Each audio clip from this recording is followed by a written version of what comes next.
Well, hey, Preston. Welcome. Thought I'd do a live YouTube, and this is what I'm doing. Welcome, Camp Weber. Just making sure I'm doing this right. I have not done a live on YouTube in quite a while. Okay, I see it. I see it now. Let me open that up. And Mute. All right, there we go. Got it.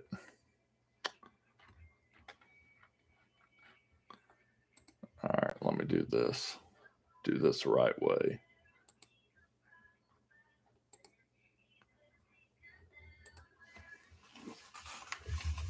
So, whoop. All right. Sometimes long hair gets in the way. So the point of this live is to really kind of test this new toy I got out. Here you go.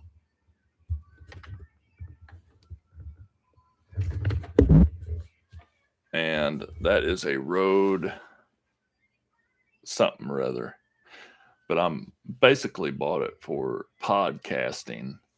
And that's the idea, is I want to start a podcast. All right, I can adjust that a little bit. So I want to start a podcast for the Shawnee National Forest area. And that's kind of why I got that thing. It's my little expandable hook that will probably be too flimsy to pick up a snake. But I wanted to get that to start a podcast.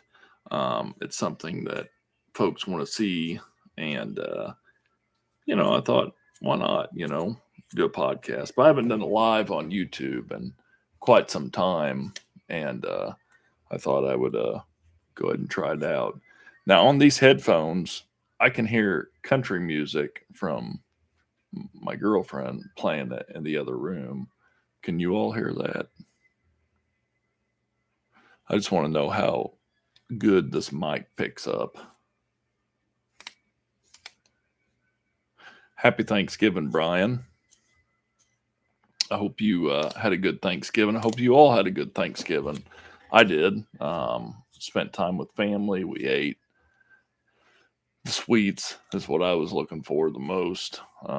Ate quite a bit of sweets. Ate some sweets earlier. The pie. All right. Thank you, Camp. As long as you can hear me clear, that's the big thing. I may be picking up more on the headphones. These are studio headphones, so they're meant to cancel noise and all that, which is supposed to be good for podcasting. Thank you, Preston. Appreciate that. Had to work. I used to do security for a living, and I worked through every holiday. Every time there's a holiday, they'd say, "Would you like to work today? You get double time or triple time." So I'd be like, "Yeah, I'll work every holiday." And I finally got a job where I could take holidays off, and it's like, I want to go ahead and take them off. I mean, I got a girlfriend, we got a kid and family and all that. So, I take it off for that. But hopefully you get extra money for having to work. And thank you for letting me know about sounding clear and no background and all that. I basically just want to make sure this mic is good for when I start this podcast thing. So the podcast is going to be pre-recorded. It won't be live.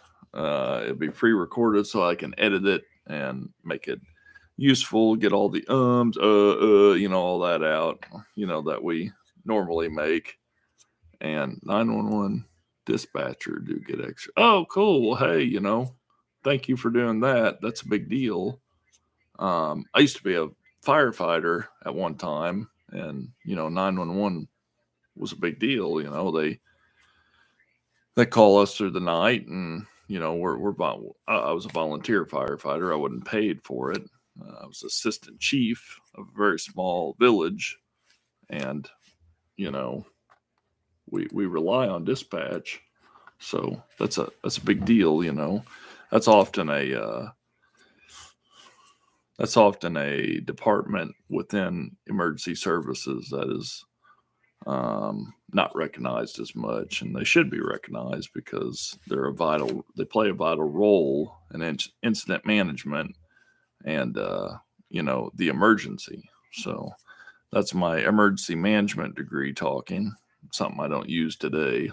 I use the MBA more than that, but I do understand emergency management and the need for 911 dispatch, and I've worked around enough to know it's an important task. Waterfall tour guide. I will be doing some tour guiding, Brian, and waterfalls will be particularly in my perspective. I just launched Hiking with Shawn Tours. So Hiking with Shawn Tours is a tour guide service, and I charge a fairly competitive, a fair fee, which is $30 per person per 8 miles to go on a hike on designated trails within the Shawnee National Forest. I also offer biking guides where we can do like a guided bicycle ride on mountain bike trails or on the road, and then I do itinerary services. Those are all officially permitted by the U.S. Forest Service. I have the permit, and I'm also completely insured within the fullest extent of the law, I guess. But I have insurance and all that. I'm an LLC, so I can do business and so on and so forth. So I'm really excited about trying to get that going. I actually have a lot of things planned. I got the podcast. I have the guide service. Then I have some other stuff up my sleeves, maybe a magazine, stuff like that. Do you supply the bikes? I do not supply the bikes at this time. You will have to bring your own bike. Maybe in the future, it could be something I could do. It all really depends on how this service, how good it becomes, how much people use it. If I can start doing it at a full-time capacity, something like that. If I could, then I would invest more into it. I work full time. I work Monday through Friday, full time. You see my videos and you probably think, well, Hiking with Shawn must hike every day. But I really don't. I just do it on the weekends, and I just create enough footage to be able to post throughout the week. So I do a Monday, Wednesday, and Friday schedule. And I have plenty of footage on back end to be able to edit. But then I do these shorts through the days that I don't do the regular videos, and YouTube Shorts. They're trying to push you to do it, so I do it, and I'm getting pretty good traffic, which helps the overall channel. But these shorts are just little videos I take along the way. But Monday through Friday, I hike or I work. I work all day. I go to work in the night, and I come home when it's dark. So I go to work in the dark, and I come home when it's dark. I have a 150-mile round trip every day. So, I work 76 miles from my doorstep. Hopefully I could change that eventually and work from home. Oh, we have PETA over there. Right there. And Odie, the other cat, is right there. Those are the house cats. Oh, sorry. Michelle is away. Sheraton. I've been walking 8 kilometers today. Think that's about 5 miles. No reason behind it. Just felt like moving. Heck yeah. Just get out and kind of walk around. Hike with Mike.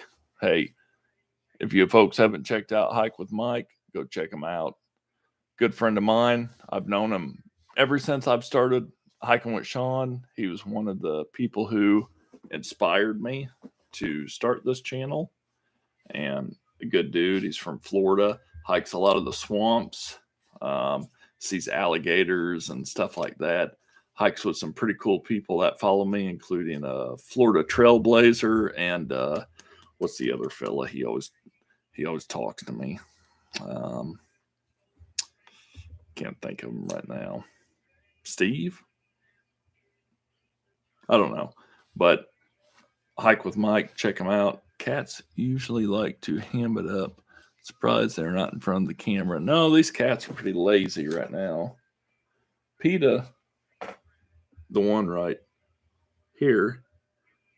Yeah, Campfire Steve. That's it, Mike. Yeah, Campfire Steve posts a lot. He really enjoys all my snake videos, I notice. He's like, wow, there's so many snakes over there. But PETA, right there, I got a hook for something. She's a really spazzy cat. Like, I'll notice one ear will move and the other will move the other way, which just cracks me up. And she's just really spazzy. Everything kind of freaks her out. I'll come here during a thunderstorm and she'll be like, freaking out. Odie, on the other hand, he's an old cat. He's like 20 years old. So he's just a grumpy old cat. That snake road you walk about is amazing. Never saw so many snakes in one place. Hey, it's true, Mike. Preston Christensen. He's a young fella that I see on Snake Road. He can attest to what you see there. There's no other road in the United States that I know of in the world that closes 2 times a year to allow snakes and other critters, but mainly snakes, to migrate across the road. So in the spring, they go from the bluffage to the swampage. And in the fall, they go from the swampage to the bluffage. And these snakes, there's over 20 different species. And folks, when me and Michelle hike through the Shawnee, we're constantly looking for snakes. And we see them at different areas of the forest. We see different snakes. So like when we're hiking in the wilderness, Les Creek Wilderness or Garden of the Gods Wilderness, let's say, just for example, we might see copperheads, which are a venomous snake. They're the Hershey Kisses pattern snake. They're common venomous snakes. And on that side of the forest, we may see timber rattlesnakes. We rarely see timber rattlesnakes, but we do see them because we look for them. But now when you go to Snake Road, you may not be looking for a snake and you will still find one. It's amazing because there are so many snakes. There's over 20 different species, and that's timber rattlesnakes, copperheads. Cottonmouth is the biggest species you will see on Snake Road. It's just a perfect environment for the water moccasin. So you're going to see cottonmouth more than anything else. They're a venomous snake. You don't want to be bit by them. They'll hurt you. But the good thing about Illinois, this state in particular, not counting Missouri or any of these other states, Illinois specifically, is based on my research. No one has died from a snake bite in over 250 years. 250 years. So a lot of people hate snakes. I don't. I love snakes. And I didn't really hate them to begin with. Before I really got into snakes, I just kind of like stayed away from them. Like, leave me alone. I'll leave you alone. But once I started, hey, Paul, just want to say, hey, I see you say, hey, Shawn. But once I started, seeing snakes, uh, it, I started kind of adapting or developing a love for them, if you will. So I definitely want to protect snakes. But Snake Road is amazing because you can see so many snakes, so many different species of snakes without really looking for them. I mean, I record everything on my phone when I go to Snake Road. Every day, every time I go to Snake Road, I try to keep a log of how many snakes I've seen, and I put them all in this Snake Road record. So on 10/10/21, we saw 51 cottonmouth, 2 ribbon snakes, 7 plain bellies, 1 timber rattlesnake, 1 Mississippi green snake, and 1 rough green snake. 63 total snakes within 6 hours. 6 hours, we seen 63 snakes. Now, Preston Christensen here last year saw 173 cottonmouths in 3 days. That happens in Snake Road. Now, me and some friends went there and we walked the road back and forth for probably 10 hours. And it was the perfect setup. It was Halloween a couple of years ago, and it was the perfect setup. And I personally seen over 250 snakes in one day. Now, that was a perfect setup. Usually, a friend of mine, Josh Vossler, he wrote a book about Snake Road, and it's called The Rupon Hill Snake Road Guide, something like that. And he wrote the book about it. And, I promote it on my website, article about walking Snake Road and all that. And it's a good book. Josh and me are really good friends. I really enjoy Josh's company. And all the pictures you see in the book, I was there for a lot of them. So I'm kind of like, even the front cover where you got the periscoping water snake, I was there for that. And that's just kind of neat, to think about. But and he even mentions me in the book, he didn't have to do that, but he did. And that's pretty cool. He mentions hiking with Shawn, But anyways, it kind of gives you an idea of what you will see. And on average, most people see anywhere from 6 to 12 snakes a visit, but to see several hundred in one day in a one-day setup, it's a big deal. And that's what we've seen. We've seen several hundred in one day, or I did personally. I got there late when everyone was gone. I had to work, so I rushed over there on Halloween. It was before the daylight savings time that we get around here, where it gets dark really fast. And it was just amazing to see that many snakes. So that's my rant about Snake Road. Let me try to catch up on comments. I see you all commenting. Let's see here. Where's my mouse? Hike with Mike. Okay, let me see. Let me catch up here. Sorry if anyone asked me any questions. I know Florida Trailblazer. He's cool. He rescued a puppy in a cave. Cool. Yeah. I like Florida Trailblazer. I like how he finds all the old stuff. That's why I really enjoy seeing about his content. Let's see. Matthew Marino. How many snakes do you come across and what type? So, mainly the snakes that we see when we hike outside of Snake Road are rat snakes and racers. We've been seeing a lot of rough greens lately. So that's the big thing. Rat snakes is really the most common snakes we see. And I like rat snakes because they have kind of a they have just a certain way they act. If you go up and you walk up and you get close to them, you get close enough where they feel like they need to become defensive, they'll curl up and just get in a position and they'll follow you. You can walk completely around them and they'll follow you. And that cracks me up. I really try to make an effort not to touch snakes. I may get close enough where they curl up and get in that defensive pose. I may get close enough where they rattle if they're a rattlesnake, or if they're a cottonmouth, they may gape.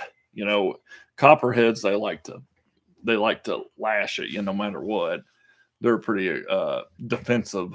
I don't want to call it aggressive. No snake's really aggressive.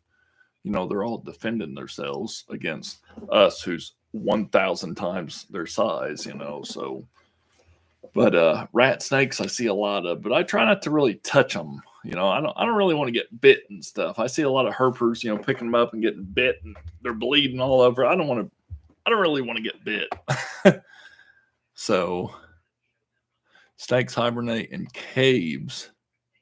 They hibernate in caves or in cubby holes or systems, through the rock. And they really don't hibernate. They maybe the word is brumate, and basically they go in there and they take a nap.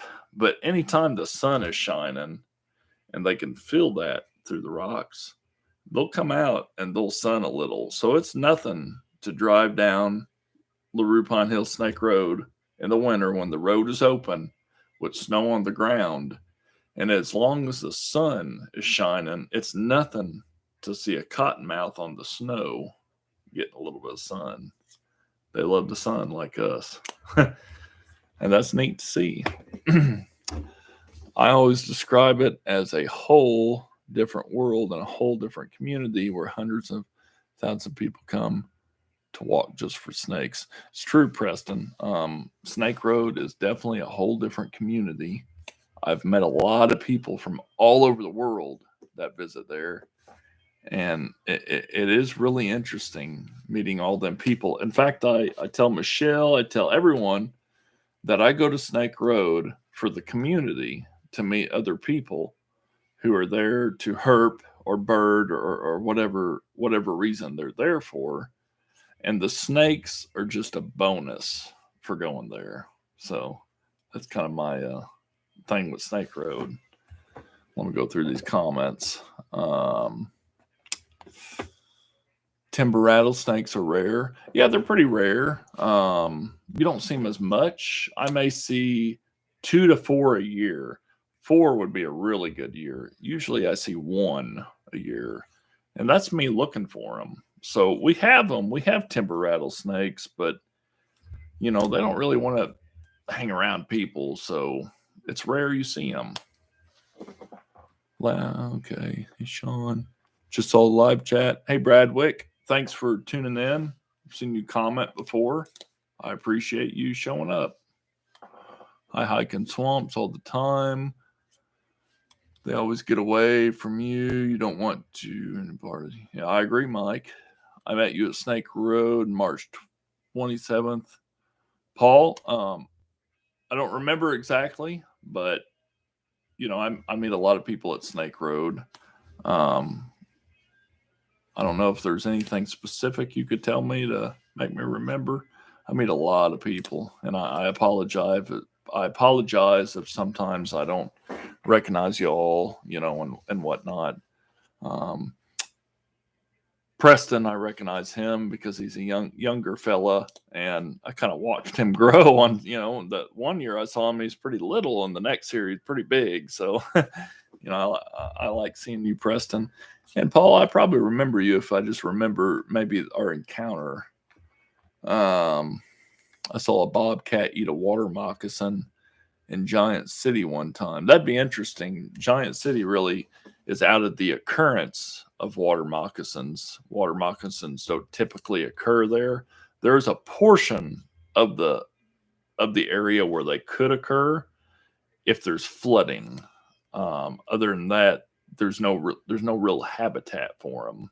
So I kind of wonder if maybe you've seen a different snake. I don't know. I don't know for sure. Let's see. Bobcats are beasts, amazing animals. Yeah, they are. They're over here. I've seen a few of them. They have a hunting season against them now. So I don't really say where I've seen them. I just don't agree with bobcat hunting. I'm not against anyone who does hunt them. I just want to put that out. If you're going to hunt them, it's your legal right to, but I don't have to support it, and I won't. A Hindi guy once told me sandalwood incense will attract snakes. I burned some on the porch, had a black snake. That's interesting. I've never heard of that, but I'd be willing to look into it. Used sandalwood soap and had a small snake show up. I've never heard. I'm gonna have to look into that. Water snakes are common. Look just like water moccasins. They do, yeah. And a lot of people kill water snakes because they think they're water moccasins. But like I said, based on my research, no one has died in the state of Illinois, and Illinois specifically, of a snake bite death in over 250 years. There's really no reason to kill any snake in the state of Illinois, my opinion. The Southern Illinois geography is unique, and I need to get there. You do, Mike. It is very cool here.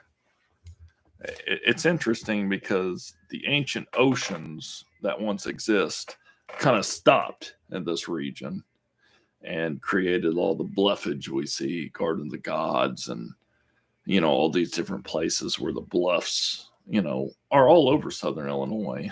And, it's interesting because an ocean made that. There was enough water where it would have drowned us out if we were alive, but it created all that. It's very unique compared to the rest of the state. This really is a very diverse region, and I do recommend folks come over here and see it. And if you need help seeing it, stop by my website, hikingwithshawn.com. Check the blog out. I have guides. They're 100% free. And now I have a service where if you need a hiking guide, I'm there at an affordable rate. So that's pretty fun. 12 people watching. Hey, if you all can hit the like button, that'll help me out. So we got 13 people here. Just hit that like button. Hit the thumbs up button. And if you're not a subscriber, please subscribe today. It helps out. Let's see here. You were at Giant City yesterday. Cool. Yeah. Yesterday, where was I? I worked yesterday. So I didn't really get out. Today we went to Heron Pond after Thanksgiving dinner. So that was nice, but it was really cold. It was really windy. It was cold. Let's see. I screamed at the first cottonmouth that gaped. Cottonmouth have surprised me enough to kind of let out a scream. Me and Michelle were walking off trail near Little Grand Canyon, and it was cold. You didn't expect a snake. And we were going up a hill that was pretty steep, and I was climbing, and my face was close to the ground because of how steep it was. And all of a sudden I see, this mouth gaping at me. And I jump back and I let out a scream, like that. And she laughs about it too. She tells the story.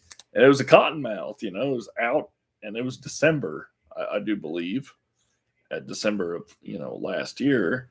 And it was interesting seeing it out, and it didn't expect me, and I didn't expect it. So we scared each other. But that's probably the only time I've really screamed from the gape of a cottonmouth. That's just because I didn't realize it was there. How did you like Falls Hill Bluffage? I really enjoyed Falls Hill. We went there on a work day with friends at Illinois Nature Preserves.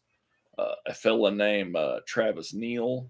He's on Instagram. I don't know his Instagram handle offhand, but he knows a lot about botany and different plants, and he could tell you the scientific names and whatnot.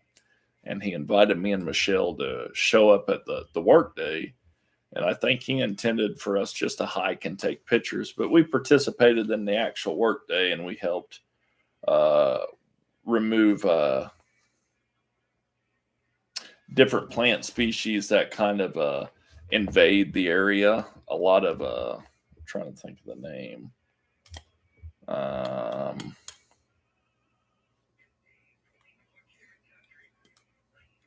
don't want to think too much on it, but a lot of different plant species. Sumac, that was it, sumac.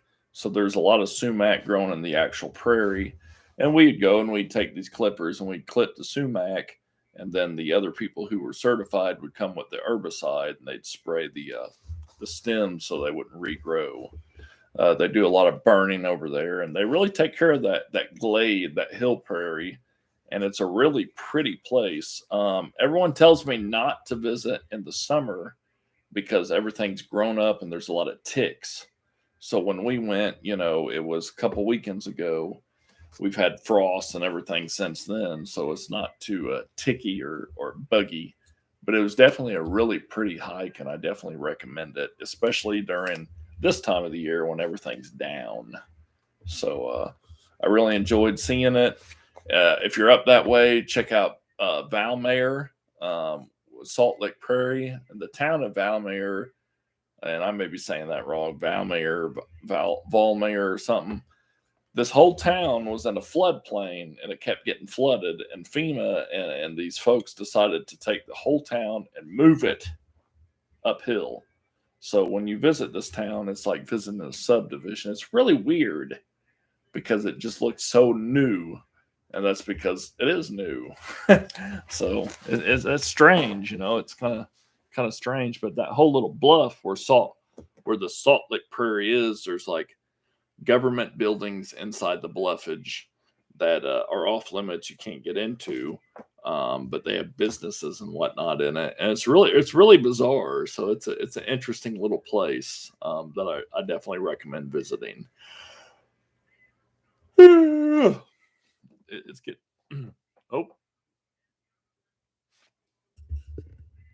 it's getting kind of late, so I'm kind of yawning here and there. Test. All right, yeah, I hear myself. So let's get back to the other comments here.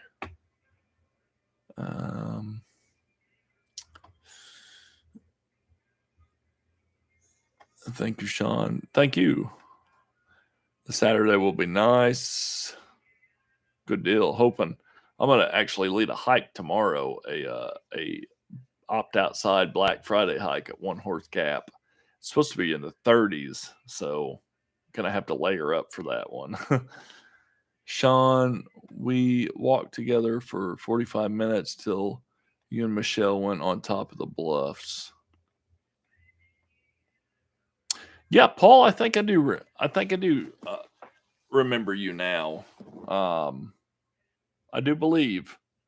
I think we went to the bluffs and you kept going, and we were going to maybe meet up again, but we stayed in the bluffs. I think I do remember that now.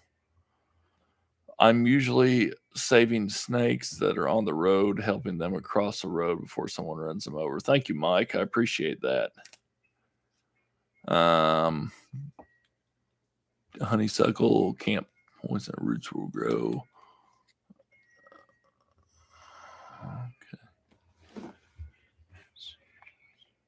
Okay. Well, 14 people, 13 likes. Hey, cool. So yeah, the main thing of this live stream was to really kind of test out this Rode microphone that I bought for podcasting. Now I had a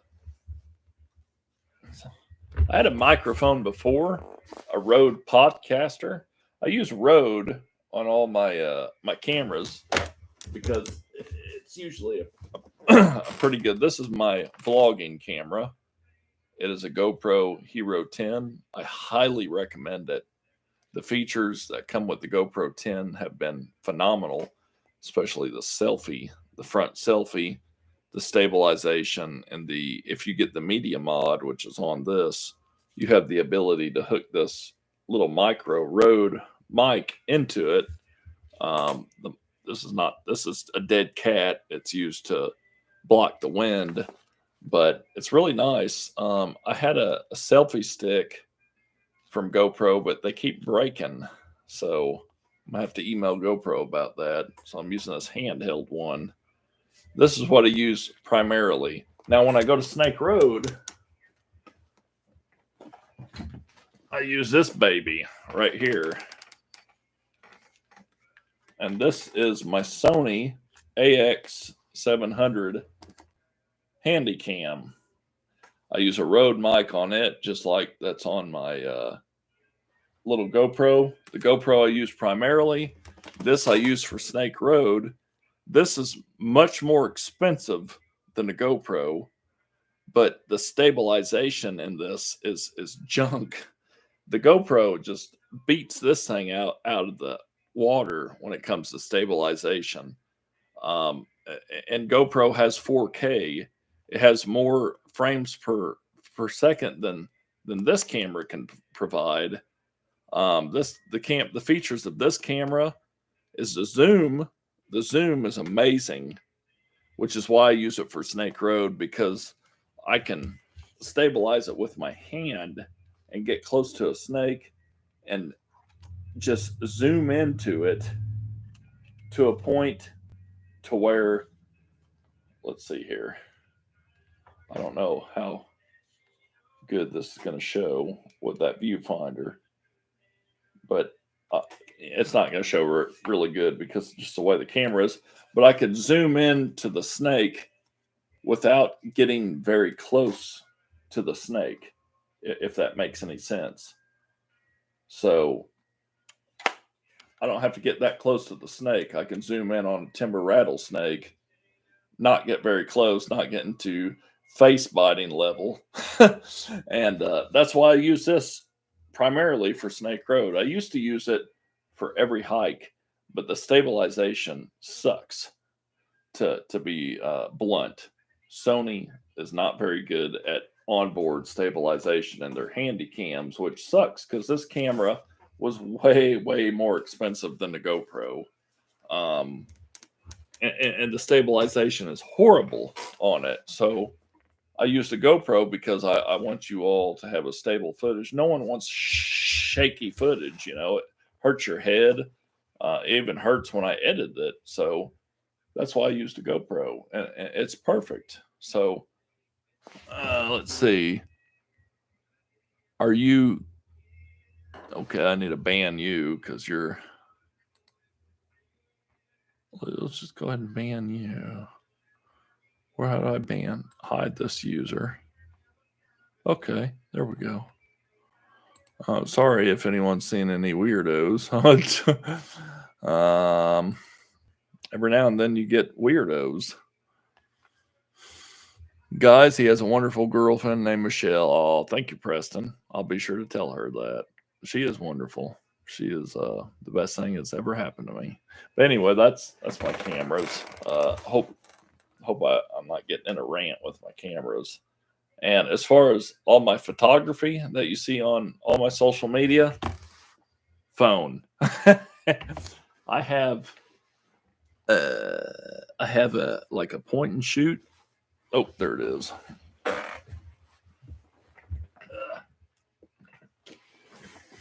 I used to use this. It is a Canon G7X Mark II. I used to use that for everything. I used to use this for video. 1080p. It has no stabilization. It used to be a wonderful camera, and it still is. It has a lot of features for a camera, but this is so easy to use, and I'm sure all of you who have smartphones agree. It is so easy just to take a picture with your smartphone, and that's all I use. So that's what I use. Have a Sony point and shoot. Yeah, Sony, I just wish they'd get better with their stabilization, at least in their handy cams, because you spend so much money on them handy cams, and the stabilization is just crap. And GoPro, it's, you know, I mean, I don't want to. I'm not trying to brag or nothing. I spent like $3,000 on this handy cam, new, and I invest in my channel, but I work for it. I work pretty good hours to get that money. And then my GoPro, I spent $500, and the GoPro does way more. So don't waste your money on really expensive SLRs and these handy cams when the GoPro will do everything you want it to do with built-in stabilization. So that's my tip, my vlogging tip to anyone who wants to start. Get a GoPro, try that out. And you could get the GoPro 8 or 9, and it has the built-in stabilization. It just doesn't have the selfie. I think the 9 may have the selfie mode. I have the 8. That's what I was using with the built-in stabilization, and then I upgraded to the 10 just because it's new and I just wanted to. So that's why I suggest. We've had one troll in here. That's pretty cool. Just one troll out of 10. The 16 people who've showed up. I've been going for 41 minutes. I told Michelle, I said I needed to do a live stream on YouTube and test it out. It's been a while. I like Sony's editing programs. They are simple to use for a non-tech person like me. Cool. I don't know if I've ever used any. So what I edit with is Vegas. Now, it used to be called Sony Vegas. So maybe it was Sony at one time. I'm not too sure. It's Vegas Pro. I use the 15 version, which is quite a few years old. And I actually bought a laptop with stickers all over it. Hike with Mike. Maybe on. No, Hike with Mike ain't on there. Hike with Mike is on something else. Where's Hike with Mike? Oh, here we go. Let me get you Hike with Mike. I know you sent me something. I have a sticker board. Here we go. I will display the sticker board. Hike with Mike. Hike with Mike was one of the first channels I followed. So that's my old sticker board. Quite a few. Papa Texas. Haven't seen him in a while. Kim Williams with the rooster. I don't think she gets on there anymore. A lot of folks on there. Hope some of them folks are still around. Anyway, what was I saying? Oh, editing software. So I use Sony Vegas. I use it on a dedicated laptop that I bought specifically for video editing. It's a laptop that is powerful enough to edit 4K. And that's all I use it for, is editing videos. And it works. What kind of mic do you use on your phone? I just use whatever's built in. So that's all I use. And then on my cameras that I use to vlog with, I use Rode Video Micro. Just bought Timberland Pro insulated waterproof hiking boots. Yeah, I used Timberland for a while. Now I don't have them in front of me, but Obaz boots. They're waterproof. I really like them. Mainly because there's a little bit of space, so I can wear insulated socks with them. I just got them kind of a size bigger. Let's see. I haven't seen Kim or Tony's videos in a long time. Hope they're okay. Yeah, I think Kim got off. I remember she did all the stuff with the chickens and the roosters, and something happened, and I think she just decided to get off. So hopefully she's okay. Brian Tucker, I love the Timberland brand. Batteries hold up in the cold. Bradwick, if you're talking about the GoPro, they do not hold up very well when it's really, really, really cold. But the GoPro 10 series, GoPro is apparently getting ready to release a battery that is supposed to hold up in the cold. I haven't got it yet, but when I do get it, I will definitely review it, because me and Michelle will go hiking when it's nothing but ice outside and it's below 32. It's usually below 0 degrees. And those batteries, they don't last but like 5 minutes. And I'm constantly changing them out, having to keep them in my pocket with a hand warmer to keep them warm. And they just don't last very long. So hopefully these new GoPro ones will. Let's see. Did I miss anything? Below 40. And I don't last very long either. Yeah, me and Michelle, we layer up really well. I remember one time we went hiking last year in the snow and ice, and it was so cold that we wore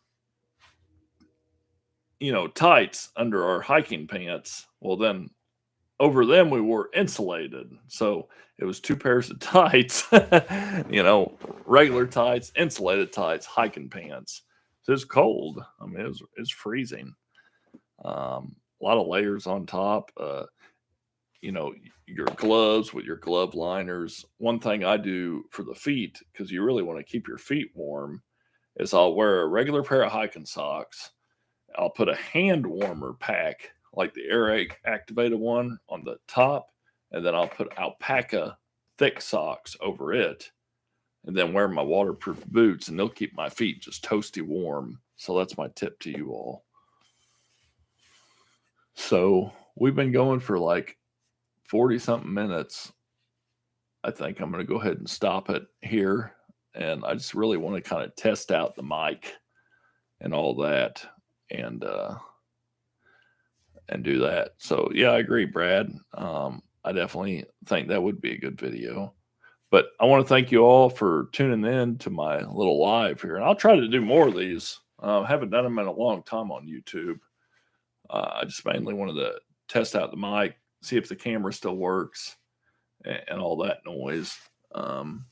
It's weird using the headphones because I could hear myself talk in the mic. So that's kind of strange, but it's a podcasting thing. They want you to be able to do that. Thank you, Roner Lee. Hope I got your name wrong. Right. Name wrong. Hope I got your name right. And thank you all for showing up and talking to me. I really appreciate it. So until next time, I will see you on the trail. Take care, folks, and happy Thanksgiving.